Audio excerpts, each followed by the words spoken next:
मेरी इस कविता का शीर्षक है कहो पथिक। इस कविता में एक वृक्ष और एक यात्री के बीच के संवाद को बताया है। एक थका हारा यात्री वृक्ष के नीचे आराम करने के लिए बैठा है, तो वृक्ष की एक टहनी उससे आकर सवाल पूछती है।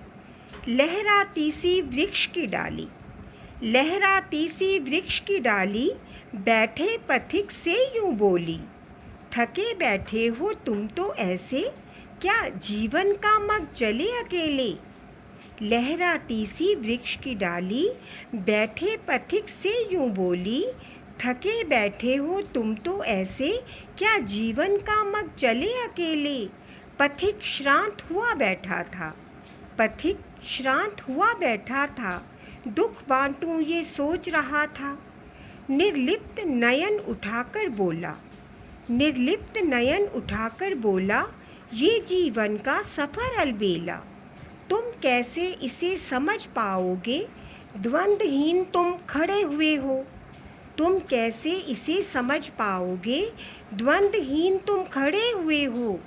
ये जीवन तो दुर्गम दुरूह है, ये जीवन तो दुर्गम दुरूह है, इस वन सा ये सरल नहीं है।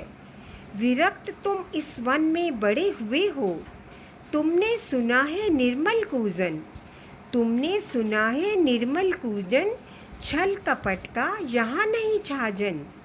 जग में तो हर पल पर छल है, जग में तो हर पल पर छल है, सह पाने की हिम्मत कम है।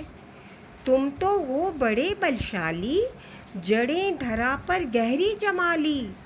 मानव तो इतना अदना है, मानव तो इतना अदना है, जी पाने की हिम्मत कहाँ है। आंधी और तूफानों की तुम याद नहीं मन में लाते हो, इसीलिए तो श्रांत क्लांत तुम नजर नहीं आते हो। हंसकर फिर बोली डाली, हंसकर फिर बोली डाली, हर जीवन के अलग है मानी। हंसकर फिर बोली डाली, हर जीवन के अलग है मानी। सरल नहीं है जीवन इतना, फानी है हर शय जो आनी। देख रहे हो बिटप खड़ा है, पर क्या इसके भीतर छिपा है। आंधी और तूफानों से घिरकर इसका मन भी इतना ही डोले।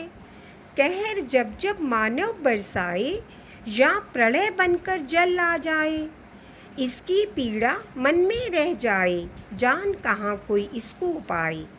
हरियाली से भरा पड़ा है, तुम्हें तो दिखता बलशाली है, पर आघातों से इसका तन भीतर से खाली खाली है।